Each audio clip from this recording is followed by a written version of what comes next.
Dans ce tutoriel, je vais vous montrer comment réaliser cet effet. Un effet double exposition où on intègre une image dans une autre image. Alors voilà, moi j'ai pris un loup là, avec un paysage. Je l'ai fait d'une façon. Mais on peut. Vous voyez là j'ai fait un rhinocéros, mais je l'ai fait d'une autre façon. Et on obtient à peu près le même résultat. Hein. Et là j'ai fait un bison, j'ai encore appliqué une autre façon de le faire. Donc pour réaliser cet effet, il y a plusieurs façons de le faire. Moi je vais vous montrer celle-là, qui n'est pas trop compliquée, et même que vous êtes débutant, vous devriez y arriver. On ouvre un document, alors de la taille que vous voulez, hein, et vous mettez un fond au hasard. Alors ensuite, vous importez l'animal,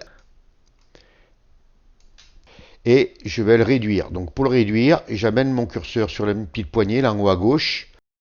Je tiens enfoncé la touche maj et je le réduis. Je ne vais pas trop le réduire quand même pour qu'on voit. Hein.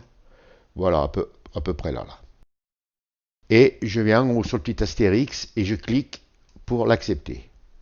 Je vais le dupliquer. Alors pour le dupliquer, on vient à droite sur la palette des calques. On fait un clic gauche sur notre image et on la fait glisser à gauche de la corbeille et on lâche. Et on a deux images de notre loup. Donc on a le calque 3 et le calque 3 copies. On reste sur le calque 3 copies. On vient sur la barre des options, sur Images, Réglages, et là, on va le désaturiser pour le mettre en noir et blanc. Donc notre loup s'est mis en noir et blanc. Ensuite, on va importer notre paysage. Donc vous allez dans le dossier où vous l'avez mis, et vous venez sur Importer et Incorporer, et vous faites un clic gauche. Vous double-cliquez sur votre paysage, et il se pose. Vous venez en haut sur le petit astérix, vous cliquez pour accepter. Vous venez à droite sur la palette des calques et on va mettre un masque d'écrêtage. Alors pour ça, soit vous faites un clic droit et vous cliquez sur créer un masque d'écrêtage, soit vous venez sur votre calque, vous enfoncez la touche Alt, vous faites glisser la petite main et quand ça fait un carré avec une flèche qui monte vers le bas, vous faites un clic gauche et vous avez écrêté votre image. Donc le paysage s'est mis dans le loup. Alors on s'assure que notre paysage sur le calque soit bien actif en cliquant dessus. Et quand on vient sur notre image, on fait un clic gauche et on peut bouger notre image comme on veut. Alors vous la positionnez. Alors vous faites attention de ne pas sortir de l'image comme moi en bas là. Hein. Voilà, à peu près. Vous pouvez, si vous voulez, bien, elle a basculé. Hein. C'est en fonction de l'effet que vous voulez donner. Hein. Voilà, bon, moi je vais le mettre comme ça. Vous venez en haut sur le petit astérix, vous cliquez pour accepter. Quand on a réalisé ça, on vient à droite sur la palette des calques, on clique sur le calque du paysage et on va mettre un masque de fusion. Alors pour ça, on descend en bas de la palette des calques sur le rectangle avec le petit rond, à droite de FX, et vous faites un clic gauche. Et le masque de fusion s'est posé sur le même calque que le paysage à droite. Vous vous assurez qu'il soit bien actif en faisant un petit clic gauche dessus. Vous venez à gauche sur la barre des outils, vous allez prendre l'outil pinceau et vous cliquez sur outils pinceau. Vous restez toujours sur la barre des outils et vous vous assurez que la couleur noire soit la couleur de premier plan. Vous venez en haut sur la barre des options et vous allez mettre une opacité d'environ 50%. Alors bon, on pourra toujours y revenir dessus. Hein. Vous amenez votre forme sur votre image, vous faites un clic droit. Donc vous réglez votre diamètre, hein, et la dureté, vous la mettez à 0. Vous faites un clic gauche en dehors de la sélection, et là vous venez sur le visage et vous faites réapparaître. Alors si par exemple vous estimez qu'il apparaît trop, vous enfoncez la touche X du clavier et vous remettez votre paysage.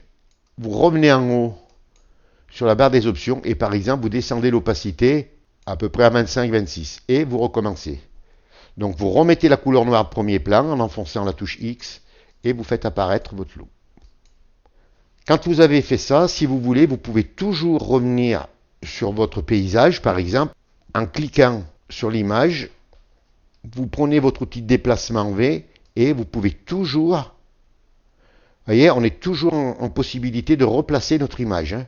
Alors ensuite, si vous voulez, par exemple, enlever la forme du loup, le dos. Alors si vous voulez le laisser comme ça, vous le laissez comme ça. Mais si vous voulez enlever la forme, ce que vous faites, vous venez à droite sur la palette des calques et vous cliquez sur le calque 3 copies. Vous descendez en bas de la palette des calques, comme tout à l'heure, sur le petit rectangle avec un petit rond, et vous cliquez, on va mettre un masque de fusion. Et le masque de fusion, c'est posé. Vous descendez sous le calque 3, vous cliquez dessus et vous faites pareil. Et vous mettez un masque de fusion. Ce qui veut dire que ça va bien vous permettre de voir comment on travaille avec les masques de fusion. Vous allez travailler sur les deux loups en même temps, mais il faudra penser à chaque fois, si vous travaillez sur le premier, cliquez sur le masque de fusion. Inversement, si vous travaillez sur celui qui est en couleur, cliquez sur le masque. Toujours pareil, on travaille avec l'outil pinceau et on travaille avec la couleur noire pour faire disparaître et la couleur blanche pour faire apparaître. Et vous utilisez en haut, sur la barre des options, l'opacité en fonction du calque sur lequel vous travaillez. Alors par exemple, moi je vais travailler sur le calque couleur. Je clique sur mon masque pour être sûr qu'il soit bien en surimpression. Je laisse mon opacité à 26. J'ai ma couleur noire premier plan. J'ai mon outil pinceau. Et là, je vais pouvoir gommer. Alors si j'estime que 26, c'est pas assez fort, eh bien vous venez et vous augmentez. Voilà. Alors on a l'impression qu'on n'a rien fait, mais regardez, si je ferme par exemple mon paysage et mon loup noir, on voit bien que j'ai gommé. Je réouvre mes calques. Et par exemple, je vais venir sur le masque de fusion du loup noir et blanc. Je vais cliquer dessus pour le mettre en surimpression pour qu'il soit actif. Et là, je fais la même chose. Vous voyez, je vais enlever la forme du loup. Vous voyez, je peux enlever un peu l'oreille. Pour enlever le dessous, je reviens sur ma palette des calques. Je clique sur le loup, le masque du loup couleur.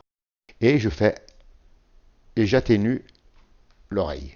Voilà comment on peut réaliser cet effet. Restez calme quand vous le ferez, parce que c'est vrai qu'au début, quand on ne comprend pas bien le masque de fusion, ça paraît complexe. Mais vous avez vu, finalement, ça se fait assez facilement et assez rapidement. Si vous voulez mettre un fond qui s'adapte bien à votre image, bien vous venez à droite sur la palette des calques, vous cliquez sur le calque du fond qui est en arrière-plan, le calque 2 qui est derrière. Vous enfoncez la touche I du clavier pour prendre la pipette, et là vous choisissez une couleur, par exemple, comme vous voulez. Elle s'affiche à gauche automatiquement en premier plan. Donc pour la mettre sur le calque, vous enfoncez la touche Alt et la touche Sup, et vous voyez, votre couleur change.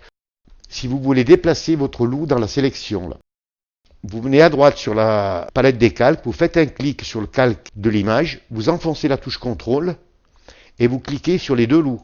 Ce qui fait que vos trois images sont en surimpression, et là vous pouvez bouger votre loup comme vous voulez. Si je reviens sur ma palette des calques, je clique sur mon paysage, là je pourrai bouger que mon paysage. Ce tutoriel est terminé. Si vous avez aimé, vous cliquez sur j'aime. Si vous avez des questions, n'hésitez pas à les poser. Abonnez-vous à la chaîne. Je vous dis au revoir, merci, et à une prochaine fois pour un nouveau tuto.